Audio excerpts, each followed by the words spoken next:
May the words of my mouth and the meditations of our hearts always be acceptable in your sight. O Lord, our strength and our Redeemer.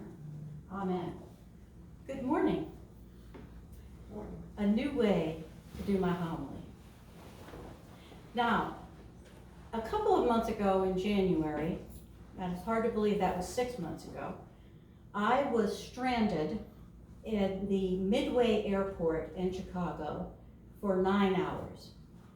For those who have traveled to Midway or are frequent flyers, Midway has the name of being the waiting room for hell. And I was stuck there for 9 hours. And after a while, I found a wonderful little bar place and had some good food and got into wonderful conversations with some of the other folks who, like me, were stuck for many hours in the airport.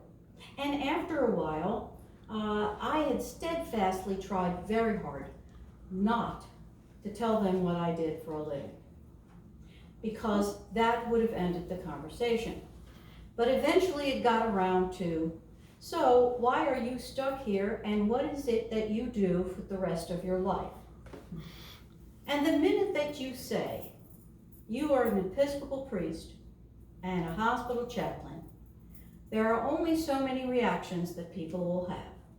The first one is that everyone will turn to stone, but you can hear their minds whirring, wondering whether or not they have said anything blasphemous in the last hour or so.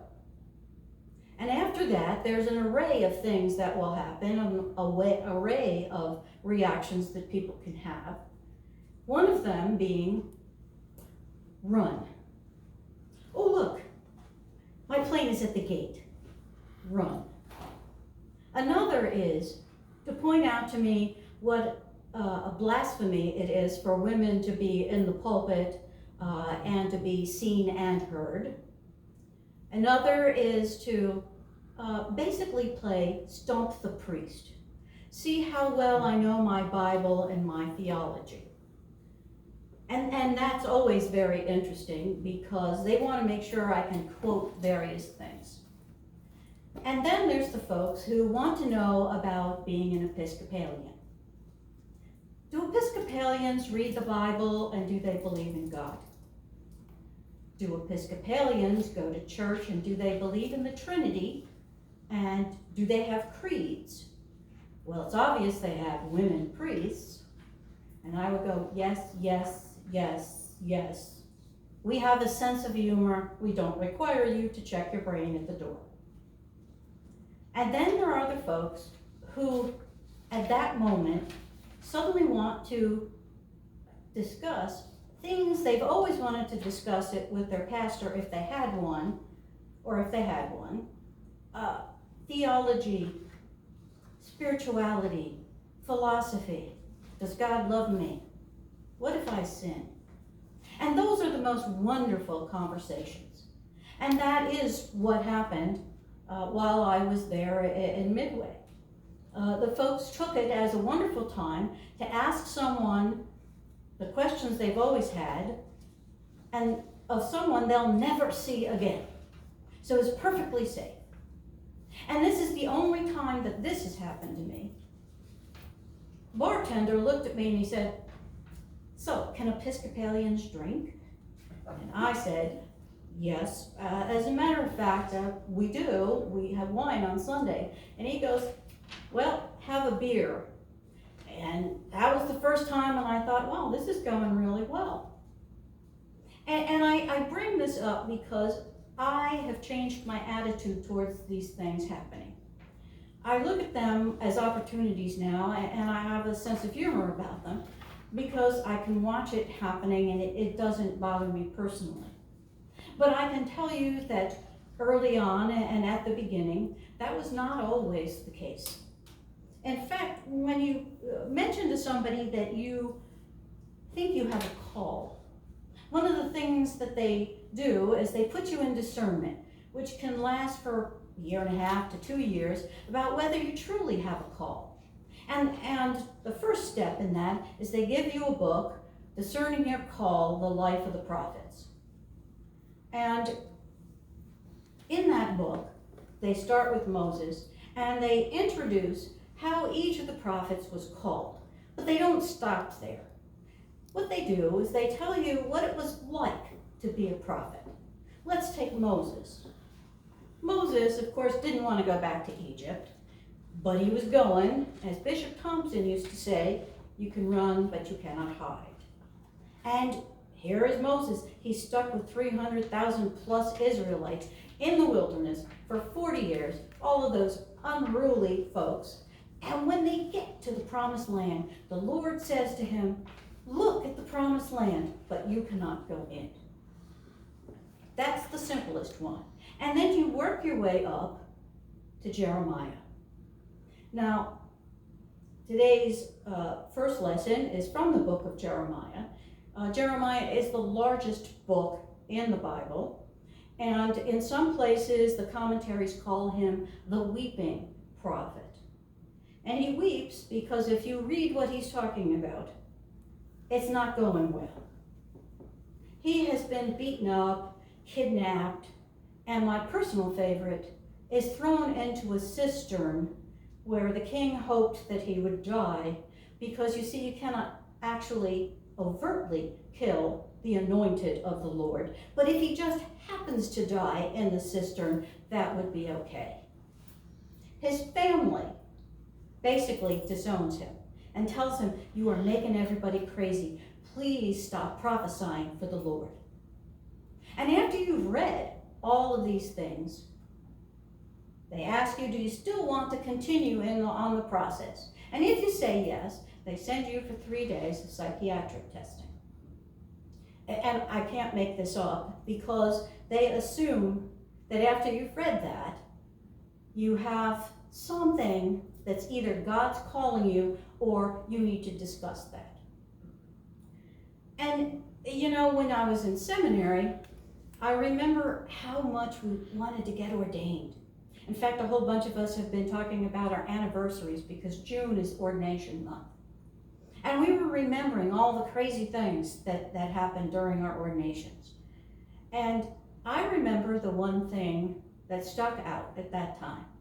My mentor said to me, he said, well, kiddo, you got your collar. Welcome to the other side. Your life has changed now. And I was like, oh, yes, I get to do word and sacrament. I get to baptize people. I get all of these things. And he looked at me and he said, you know what? That's the joy. There's another side to that. And I had no idea what he was talking about. But after ordination, I remember there were some folks who'd been friends for a long time who suddenly didn't call anymore or didn't answer my calls. There were social colleagues that didn't respond anymore, that cut us out of their lives. There were times when people I knew very well for very long periods of time treated me and my husband, because your family gets that too, differently. And it's, some of it is subtle, and some of it is just very strange. And it is a struggle. And particularly when somebody says to you, why did you give up that wonderful career you had to be a Bible thumper? And you think, serving the Lord is really kind of moving up. But not everybody feels that when you do the Lord's work, that somehow that's a wonderful thing. And it's not just when you're ordained. And I want to be very clear about that. It's also other times. You will have that if you truly try to do God's work. One of the most heartbreaking things that I really paid no attention to when I was in seminary was the young man whose family disowned him because he was going to the priesthood. And what it took for him to keep going forward. And this is what Jesus is talking about in today's gospel. In actuality, this is part 2 of the gospel that we had last week. And every gospel, in fact, every lesson we have is out of context because the lectionary makes it that way. And so because probably anywhere from 10 to 60% of any book, gospel, epistle gets into the lectionary. The exception to that is Mark, which is the shortest gospel. And most of these at the time, they were written to be preached to folks in a whole story. They were letters that Paul wrote. They were meant to be read in their entirety. And until they had translations and they needed to kind of keep them all even, there were no chapters and verses. So when they go to putting the lectionary together, they divide these up. And so everything is kind of out of context. And so today, what you hear is what we call a hard text. It's a hard text because Jesus sounds like that really cranky, obstreperous headmaster who's really making it difficult for folks. But in reality, it's part 2 of where he was last week, the beginning of chapter 10. So here's the second or third week of Pentecost, and we're already in Matthew chapter 10. And what happens in chapter 10 is that Jesus has been prepping the disciples who will become the apostles to go out in his name, to take the good news to the people, to their neighborhoods. We'll worry about all the far places later, but take that good news out there, and here's what's going to happen. And he tells them all the things that could possibly go wrong. And today, he's finishing it up. Yes, you will go out there and it will be wonderful. You will bring the good news. You will bring hope to the people. You will be out there, but you will face disappointment. You will face heartbreak. Because not everybody wants to listen. And you know, that's that way, whether you're ordained or not.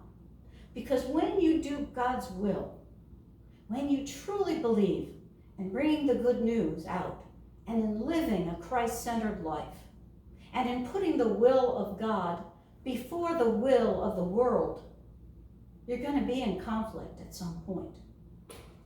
Because putting God first is not easy. It sometimes means losing your family. Sometimes it means losing your colleagues.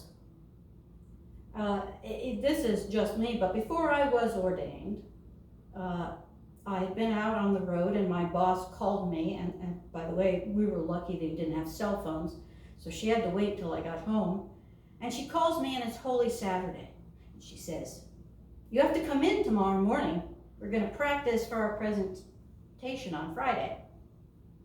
And I said, "It's Easter.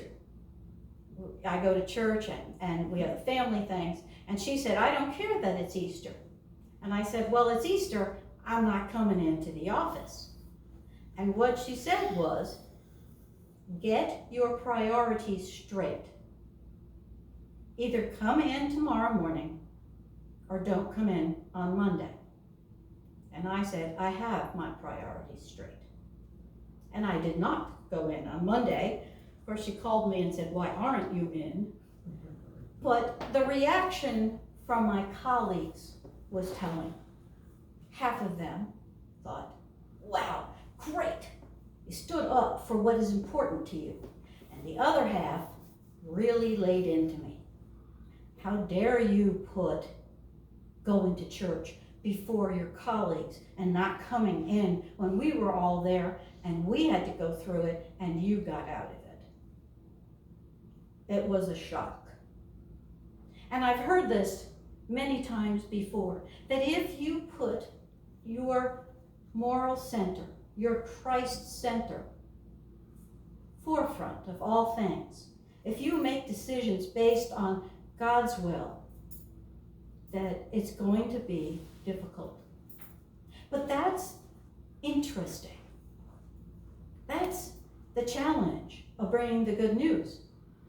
I always say, very often, even in the book of Jeremiah, the underlying message, despite all the things that happened to him, is one of hope. Every book in the Bible has as an underlying message hope. Hope that you are never alone. Hope that you are one of God's children. Jesus says, look at those little birds.